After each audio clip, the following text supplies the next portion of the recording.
todos, soy Roxy y esto es Wreck Me Spanish.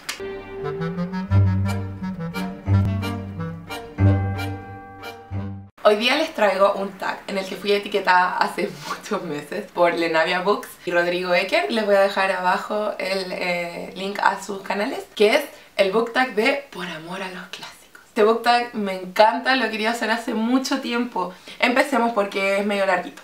1. ¿Por qué lees clásicos y con qué frecuencia? Bueno, cuando yo era pequeña, yo leía clásicos muchas veces sin darme cuenta que eran clásicos, como que los tomaba porque mi papá lee mucho, pero no lee necesariamente literatura. Entonces él no me compraba nada en particular, sino que me dejaba elegir. Por ejemplo, Emma, lo leí sin saber que era un clásico porque me gustaban las portadas que tenía.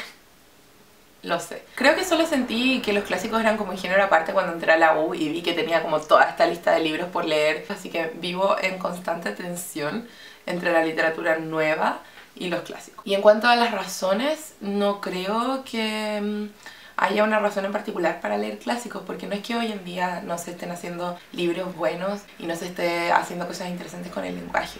El problema es que si salen miles de libros al día, la mayoría no va a valer la pena, la verdad. Y la única forma de saber si van a soportar el tiempo y si son realmente buenos es justamente dejar pasar tiempo. Entonces, los clásicos ya están en ese nivel donde han pasado la prueba de tiempo y los seguimos leyendo porque creemos que tienen algo importante que decirnos. Finalmente, así como los libros que más adelante se van a convertir en clásicos, van a reflejar una realidad de ahora, de nosotros, o quizás solo una percepción que finalmente no es real. Asimismo, los clásicos que hoy en día son clásicos reflejan realidades antiguas o falsedades incluso. Uno puede decir, por ejemplo, cierto autor escribía así de su época cuando en realidad todo era así, pero aún así eso es un comentario. ¿Quién nos dice eso? Me parece sumamente importante, además de la literatura como una experiencia estética. Así que sí, muchas razones para leer clásicos. Número 2. ¿Hay algún periodo, lugar o cultura del que no has leído muchos clásicos pero te gustaría? Siempre Japón. Japón no es que no haya leído nada, pero me encantaría poder leer más por temas de mi carrera. Obviamente me centro más en lo anglo. Además siento que conozco mucho de la literatura japonesa en términos de nombres, porque he ido a muchos cursos, he leído hartos libros que tienen que ver con la estética y la crítica y etcétera. Pero no he leído los libros, por ejemplo, Kawabata, sé mucho de Kawabata, pero todavía no he tenido tiempo de leer un libro de Kawabata, entonces como...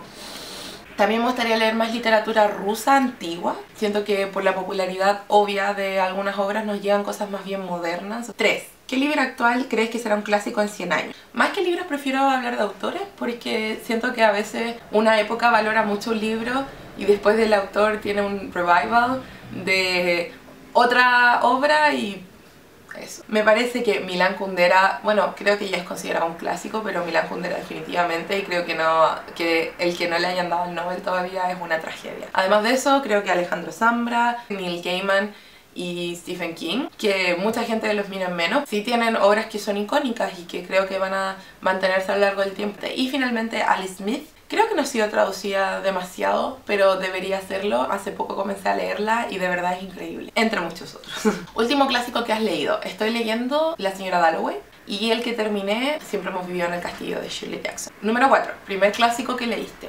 Bueno, además de todos los libros infantiles de cuentos y todas esas cosas que ya son clásicos, una novela entera, digamos, fue Emma de Jane Austen. Como dije, yo no tenía idea que era un clásico.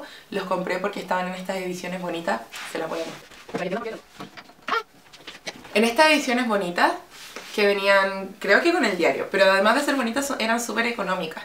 Las siguen vendiendo y siguen siendo súper económicas. Me encantó, me sentí tan identificada con el personaje principal, con todas sus fallas y todo, lo amé. Y el segundo libro fueron Las amistades peligrosas, de Chodorlos de la Clos. Esta es una novela epistolar que es buenísima. Anécdota, nunca me voy a olvidar de cuando el tipo está escribiendo una carta a la marquesa en la espalda desnuda de una mujer y de repente se detiene porque tiene sexo con la mina.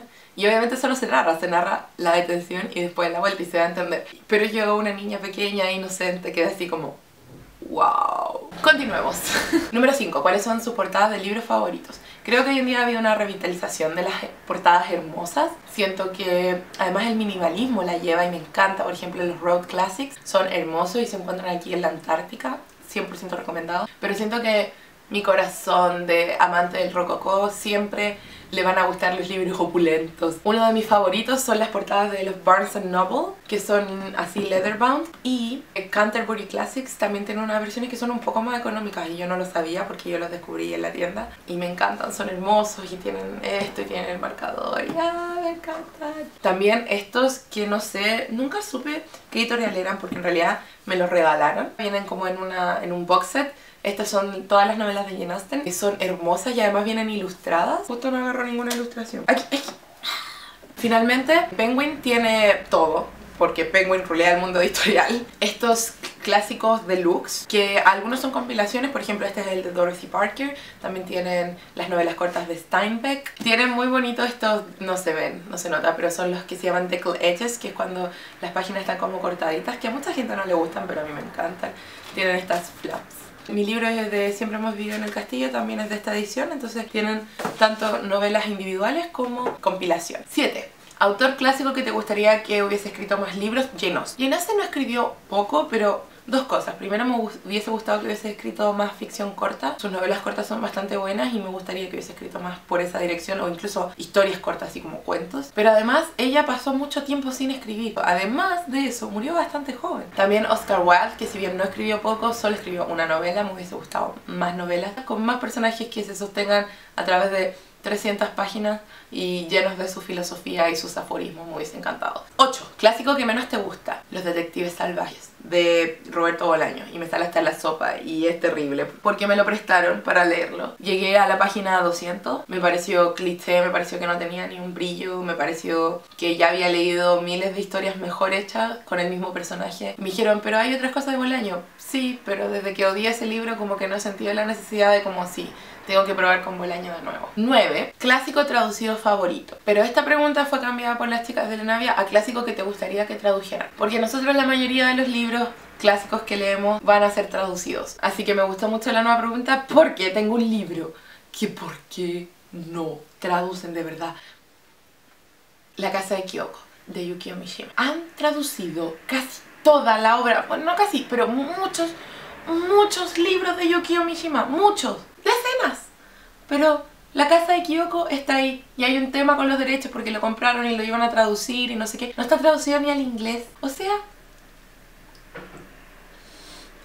Número 10. Clásico moderno preferido. Me encantan los clásicos modernos, creo que el siglo pasado es como mi época favorita para leer. Pero elegí algunos así como El Gran Gatsby de Scott Fitzgerald. Me encanta cómo escribe Scott Fitzgerald. Me encanta El Gran Gatsby, creo que es un libro pequeño pero genial. Confesiones de una máscara de Yukio Mishima. Gran clásico, y si quieren empezar con Mishima, esa es una buena forma de empezar porque revela su estética, revela su forma de pensar. También Esperando a Godot de Samuel Beckett, me encantó Samuel Beckett. Así que eso, entre muchas otras cosas. Lugares clásicos favoritos que te gustaría visitar. Irlanda. O sea, no sé si tenía que ser un lugar ficcional, pero bueno, cuando fui a Inglaterra fui a Bath, por ejemplo, y tienen un museo de Jane Austen y como que hacen tours así como y Jane Austen hacía esto y vivía acá y la cuestión. Me encanta. Así que eso, me gustaría conocer Europa y poder así hacer el tour literario de Europa. Por ejemplo, me gustaría conocer Canterbury. Primer clásico que recomendarías a un niño, definitivamente Julio Verne. A mí me encantaba Julio Verne cuando era chica. Ese también podría haber sido otro que leí sin darme cuenta que era un clásico. Mujercitas. Mujercitas también siento que es un muy buen clásico. Como que da mucha esa suavidad de los clásicos. Me relajaba mucho. Y Granja de Animales, porque los niños tienen que aprender cómo funciona el mundo. 13. Clásico que crees que tiene un título erróneo, ¿cómo lo retitularías? Siempre creo que un autor elige por algún motivo sus títulos. A veces en las traducciones hay como, ¿en serio elegiste esa opción antes que esta otra? 14. Clásico que le recomendarías a todo el mundo. El retrato de Dorian Gray. Definitivamente El retrato de Dorian Gray. Pero es uno de mis libros favoritos. Es uno de los libros que ha sido mi libro favorito por más tiempo. O sea, puede estar en desacuerdo, pero de que te hace pensar, te hace pensar. Emma de Jane Austen. Me gusta mucho lo que hace con el personaje de Emma. Siento que habla de forma muy interesante sobre la inteligencia. Después, La metamorfosis de Kafka. 3 distópicos principales. Obviamente, Granja de Animales, nuevamente necesario. Hay que saber cómo funciona el mundo. Espero que les haya gustado este tag. Llevo como media hora grabando, así que no tengo idea cuán largo va a ser esto. Voy a tratar de cortarlo. Igual me he equivocado harto, así que puede que se reduzca. Y eso, si les gusta este video, denle me gusta, suscríbanse, comenten, visiten el canal en inglés, todos los links, como siempre, abajo, al lado. Y wow, hasta la próxima. Así que, aleluya. He leído libros. Emma fue el primero. Bueno, creo que hoy en día ha habido una revelación.